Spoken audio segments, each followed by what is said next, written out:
Welcome to the Healthy and Wealthy and Wise podcast with global sales trainer and professional speaker, Lois Kofi. Each week, it is her goal to share inspiration and education for you to be, do, have the best health and wealth and wisdom for your life.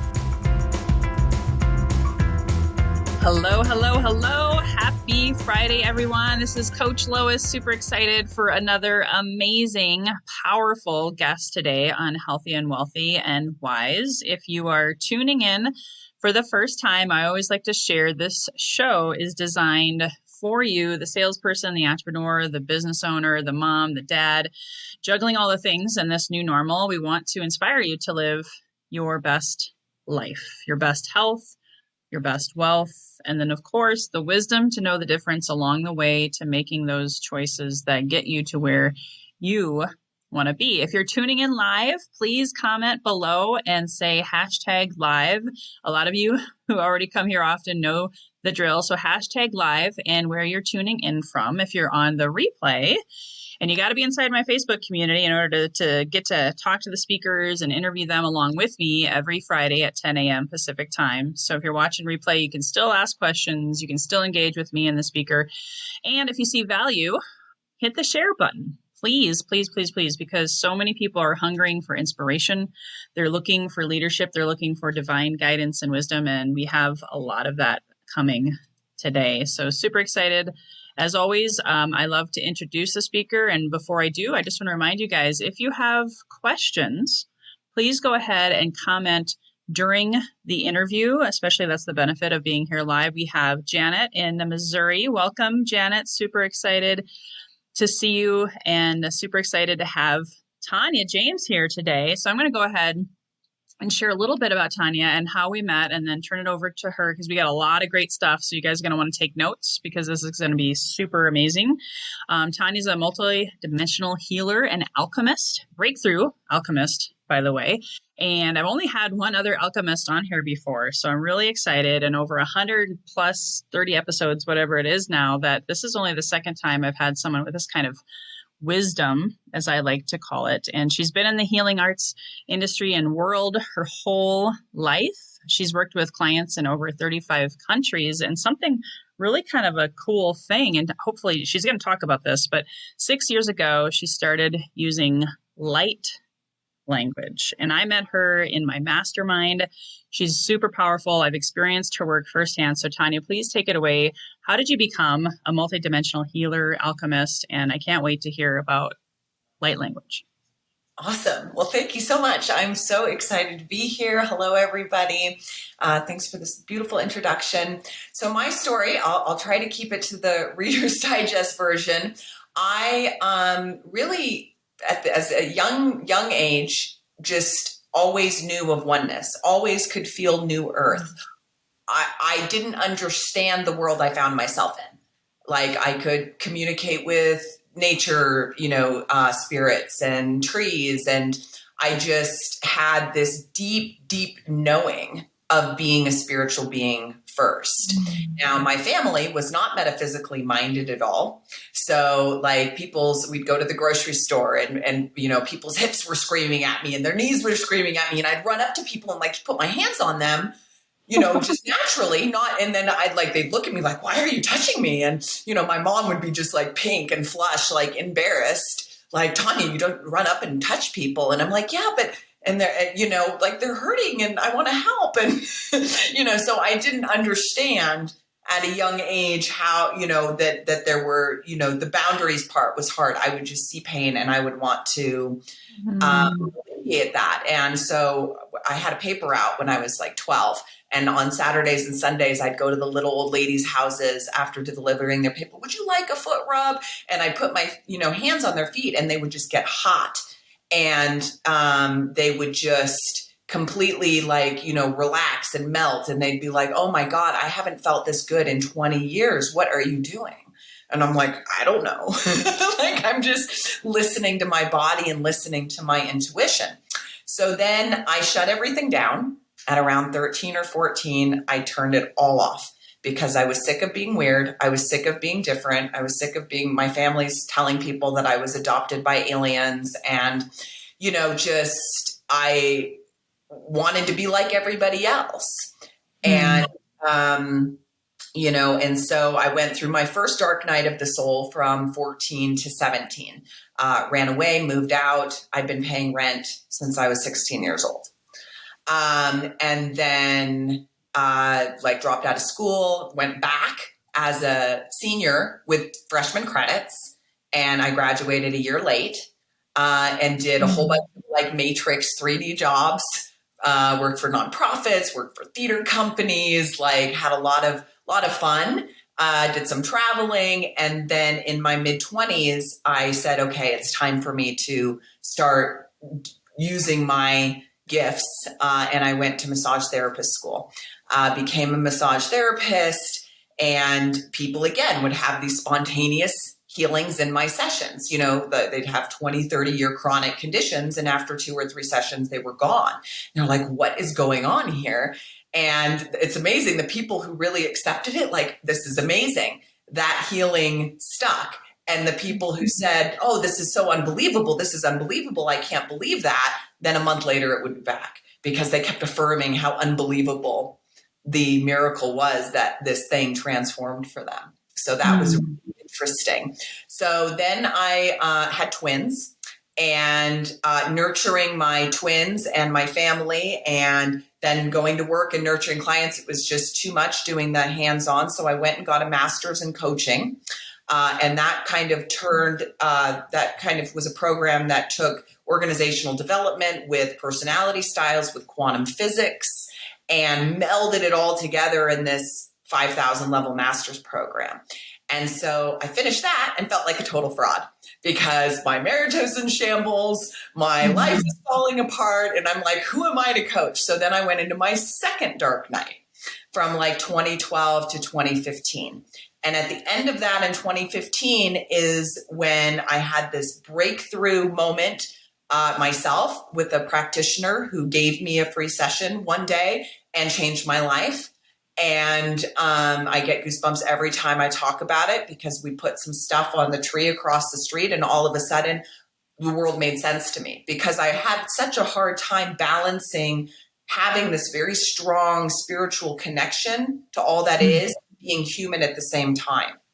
So, being that accepting my humanness was really hard, all the things in 3D that I just didn't understand, being able to feel the news when I turn on the TV and feel other people's pain so intensely, I didn't like being in my body. So that day, it was like the two worlds collided, and I'm like, oh, I get it now. And a couple of months later, the light language came on, and I sat on it for 3 years. I didn't share it with anybody but my husband, or I had gone through a divorce during that dark night, got remarried. So he heard it, but nobody else. And then one day in 2018, I decided to go on a Facebook Live in a private group and share it. And a month later, I started my business. And 3 years later, here we are. Wow. You had so much in there. I feel like I could unpack for 5 hours. Thank you for that. And I know some people might be like, well, what does this have to do with business, Lois? There's so much that you have to offer that is so relevant to now. So I want to just highlight a couple things. First, you felt essentially, I'm going to use these words. You didn't use these words, but you were kind of like a black sheep in your family. You were trying to figure out how to navigate life on your own, and then in business, so there's a lot of people out there, I think, that are starting new businesses because of the pandemic, or they feel completely like a fish out of water online, and it's hard to be authentic oftentimes for people if they've never had an online business.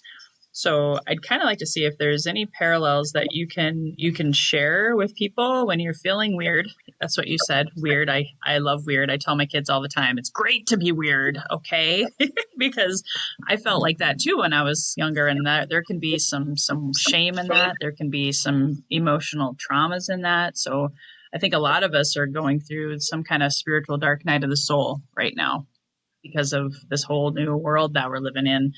Do you have any quick tips or thoughts as how does someone who feels like a black sheep or a fish out of water, they're trying to navigate life and maybe these emotions along with showing up and being successful? How do people start to figure that out? I mean, that's a big question. Do the scary thing is the first thing that comes to mind. I mean, when I went on that and did the Facebook Live and shared the light language the first time, I was shaking like a leaf. And then I started my own weekly show on my Facebook page called Activating the Witch Within. And I got a lot of flack from that, from my family and everything. Like, you're not a witch. Why are you using the word witch? And it just resonated with me to demystify it. Like, there's plenty of magic in the world that isn't, dark and that kind of thing. And for whatever reason, that word still has that kind of stigma. And I just used that word for that reason. And I got a lot of flack from it, but I didn't care. I'm like, that's the word I want to use. Do the scary thing. And I shook through the first 10 videos I did on there. I mean, I was just absolutely, I'm like down here, like, okay, I would pull it off. And I don't know if people could tell I was shaking, but literally my whole body was like reacting to doing this crazy thing and coming out with, sharing my gifts. And I just did it anyways. And I'm very grateful because I have been in the healing arts for so long and started where I'm glad I had all those 3D matrixy jobs from, all different kinds of industries and all this different admin and work for lawyers and, at real estate. And I mean, I've been licensed in health and life insurance in 35 states at one time. Like, I have a lot of those practical pieces. And I was able to translate those skills into my spiritual entrepreneurship. So I think that's a lot for people who are trying to figure out where to go or how to do remote. Look at your zones of genius now. Look at your skill set now. And how can you transfer the pieces that you really want to hold on to into the new thing, whatever that new thing is. And then, what isn't in your zone of genius, eventually you'll be able to delegate it. Maybe not right away, but just like that can be part of the wish list of, okay, I'm going to do all these things at first, but the wish list is, a few of these items I'm going to delegate and hand off to somebody else as soon as I can. So those would be my few tips. I love that. Because I think that's where I know for me, I went through that last year, the dark night of the soul, just going to call it. I actually have a guest on June 11th. We're going to be talking about what that all means. And it's very powerful, guys, because what she's talking about is once you're feeling, you break through those scary moments, right? Like you did, you essentially were terrified. I mean, you were shaking. And yet you have a voice to share with people. You have a purpose for being here. And by not sharing that can cause dis-ease, right? That can cause addiction. That can cause depression. That can cause anxiety. I mean, I could go on and on about the flip side of that. Had you not done that, you couldn't also serve and assist your clients, and you help them stop, remove those blocks and trusting their intuition. So it's great advice. Oh, absolutely. And that brings up another part of my story too. I had my first panic attack at 17. And in the last 20 something years, I've probably had over 10,000 of them in my life. And as soon as I started doing using my gifts and sharing my gifts with the world, they just went away.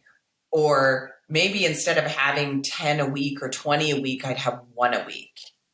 Like, I mean, and it was all this energy inside of me that was trying to find its way out for so long and had nowhere to go. And as soon as I let that cork pop, so to speak, and got out of my own way, stopped caring about what other people thought, and just said, no, I'm going to do this. A lot of that stuff just took care of itself, and it just decreased exponentially because I was doing the thing that scared me. And it wasn't scary. That was the thing I also figured out. Like, once I did it, I'm like, this isn't scary. What was I so scared about? Yeah, because once you are in your genius, then you light up. Like Marianne Williams said, her quote about, there's nothing. A lot of people fear ourselves, and speaking our truth is essentially what she's talking about in that quote.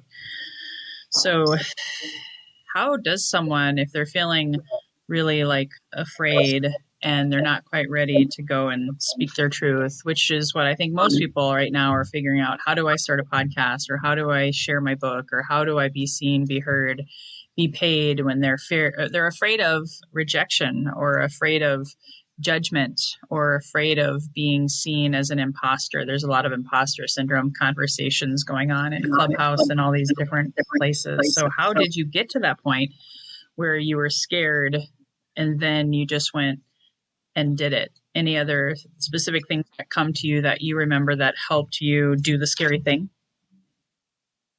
Well, I've always had, again, this kind of relationship with the non-physical. So I asked my guides. I just asked my guides. I asked my higher self. I asked my spirit team. I just said, okay, spirit team, I really want to start stepping into my divine purpose. I need help. I need help to do it, and I would take one step and then the next step would show up, and I would take the next step and the next step show up. So I call it following those universal breadcrumbs, paying attention to synchronicity, and really, trusting the process. And again, letting go of is it okay to use the S word? Sure. Oh, and to let go of what I like to call the itty bitty shitty committee. So that voice that is telling you that you can't, that's telling you that nobody's going to listen, that's telling you that you're never going to be able to make it doing this, that you're never going to reach that success. That's that itty bitty shitty committee, and it's lying to you. It's not your higher self. Our higher self would never speak an unkind word to us, ever. It would never tell us we couldn't. It only speaks to us in that positive, loving, kind voice. The other voice is the one of, programming, all the stuff we picked up in the first however many years of life. I like to say we were born like blank iPhones, and the first 7 years of our life, we download all the apps we're ever going to use. And then for the rest of our life, we're trying to delete the apps. And then some of them will reinstall at night when we're sleeping. And then it just opens up and it's on your phone. And you're like, no, I deleted that, right? And it's how do you take those programs and fully delete them from the cache so it doesn't reinstall? Because that's where people get stuck in change. And why I practice alchemy is to help those programs not reinstall. I love that. And I know, love that. The itty bitty shitty committee. Maybe you should write a book called that. I think that would. That's a great idea. I've never thought of that. Wow. And I've been using that statement since I was a kid. Write it, come back, we'll do another show, and I'll help you sell the snot out of that for sure. But anyway, inspirational thoughts by Lois on the show is always what I like to call that. But sorry, now I got off my train of thought. It's brilliant what you said about the downloads, the apps, because we are so hardwired, right? I mean, full disclosure, I was on a call with my therapist yesterday, and we were breaking down before 6, between 6 and 11, 12 and 17, 18, and so on and so forth. And we have so many of these programs that we carry through with us that we don't even know, because it's so subconscious. And I know you mentioned alchemy. There could be a lot of people out there who still don't know what alchemy is. I want to mention that because I've only had one other alchemist on the show. So can you maybe describe in a nutshell, Cliff Notes version, what alchemy is, and specifically how you use that to guide people to be more successful in life? Well, I like to think of it as like quantum transformation.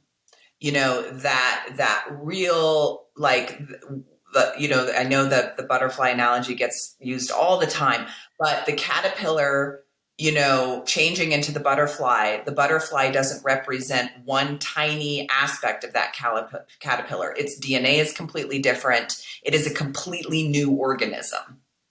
And that is what it's that turning lead into gold, right? That all of the, that's the traditional, definition of alchemy, right? Is turning that lead into gold. So, and really it's turning the lead of our lives into the gold that is us.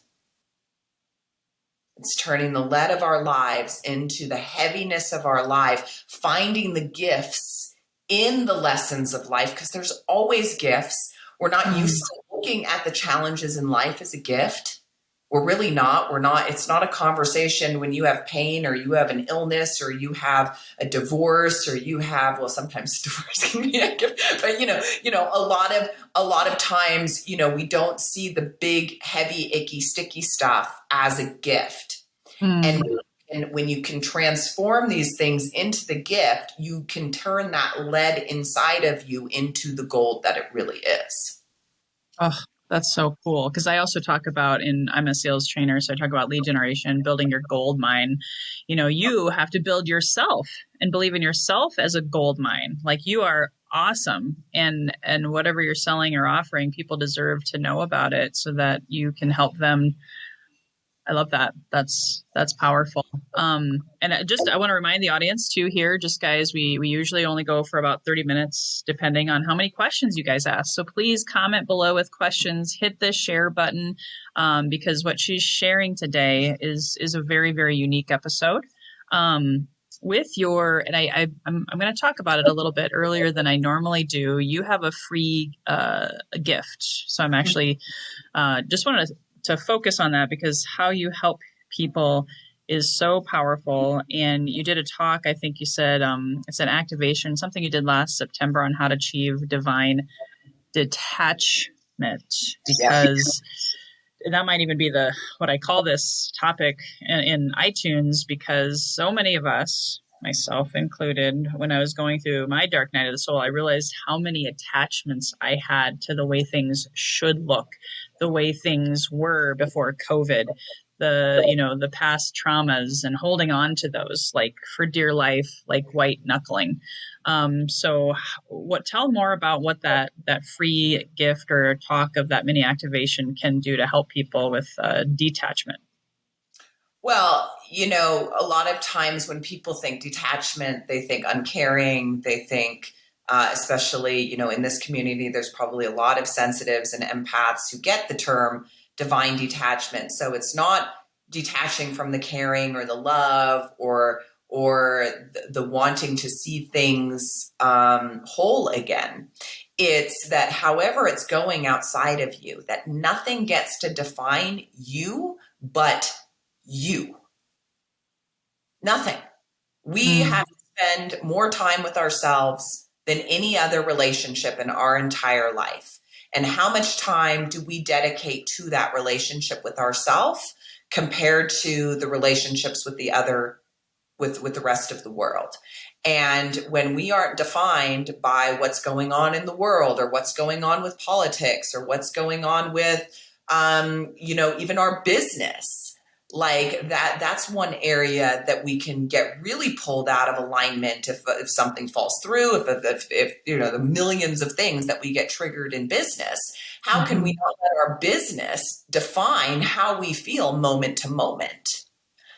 That we define our business, we define our life, and how can we achieve divine detachment, that whatever's happening outside of us doesn't shake us, what I like to say, off of our alignment bike, right? So it's like we're going along on our bike and everything's smooth, and then we turn the corner and somebody throws a snowball at us and we fall off the bike. And then we judge ourselves for falling off the bike instead of just getting on the bike. Oh, well, that wasn't very cool. And then we just keep and pedal on.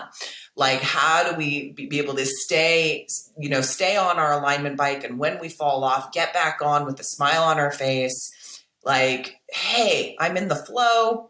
Yeah, there's going to be challenges. There's going to be ups and downs. That's normal. That's part of being human. And that allowance. So when we're in a divine detachment, we're very much in a state of accepting, of allowing, and of just being with the flow of life instead of reacting to life. it's also that tenet of, life is happening for me instead of to me. When we're in that space of divine detachment, it's happening for us, not to us. So this activation, it's a little bit of a talk on divine detachment. And then there's an activation that's, I think it's like a 15 or 20 minute activation in there. I'm using light language, and you'll get to feel my team and I, moving your energy or helping you, I should say, move your energy and remove all the things out of your field that you don't carry. So one of the first things when somebody's sitting down for a session with me, one of the first things we do is, okay, what's going on with your aura? And most people have like thousands of people in their aura when we first sit down. They don't even realize that their aura is just filled with all this stuff. And we just wash that away, right? Like, be in your own energy bubble. And then it's very much easier to feel that divine detachment that way when you're in your own energy, and then you're not getting so enmeshed in what's happening outside of you. I love that. You made me think of something that visual of sometimes we're on a bike with training wheels because we need the extra support. Sometimes the training wheels are off and sometimes we're on a unicycle because we just feel so gosh darn good. So I think, would you say it's also to give yourself grace, compassion, treat yourself with kindness when you recognize you have those training wheels on, and then, doing exercises like your activation and does that kind of help people come back to center? Oh, absolutely. And, we are so hard on ourselves. That's what, like, coming back to the itty bitty shitty committee. I don't know about you, but I have a PhD in my itty bitty shitty committee. I mean, like, we are so incredibly hard on ourselves. And, moms especially, I know we're both moms, but, everyone. I mean, it's so easy to nitpick every tiny little thing. We live in a very much this Western culture. You've got to look a certain way, and you got to have this, and you got this, and if you don't, then And it's like, it's so easy to have that self-critical voice come in on autopilot, and a lot of times we don't even realize it. Like, we just are so accustomed to, I effed up, and I didn't do this, and I didn't do that. Like, we are so programmed, I'll use that word, to be hard on ourselves that we don't even realize that we're being hard on ourselves most of the time. And so when we can shift that dialogue and say, hey, that's not my higher self talking to me. Hey, that's not my me being my best friend talking to me. And it's not about making that voice wrong. Part of what I do in the alchemy work too is the shadow work, and it's embracing the shadow. It's loving the shadow. It's not judging it. It's not making that voice wrong. Yeah, it's more being a witness to almost like a third party observer of yourself. Yeah, I'm really famous for pulling out the punching bag of myself and my boxing gloves. I'm really, really good at that. Anything else that you want to share kind of as we wrap up, and anything else that you feel led to help people in this world that we're living in right now? We've covered a lot of great gems, guys. So again, I hope you took notes, and please take advantage of her. I shared the link on the screen. I'm going to put it in the show notes as well to access her free gift for you guys. That could be a game changer for you, because I know my session with Tanja was game changing and huge for me. Anything else that you want to share that is really on your heart? When we're not used to loving ourselves, it can feel a little bit like those training wheels that you spoke about. And to just, really let yourself fall into love with yourself, even if it's just a little bit, tiny little bit, each and every day. And, one thing anytime I pass a mirror, for a long time when I was really doing this work for myself and helping heal my itty bitty shitty committee, which is still there, it still comes up. Absolutely. But when I was really in the thick of it, I would any time I passed a mirror, I would pause and I would look in my eyes, I love you. And I would pause and I would look in my eyes, I love you. And I just got in the habit of saying I love you to me like 100 times a day.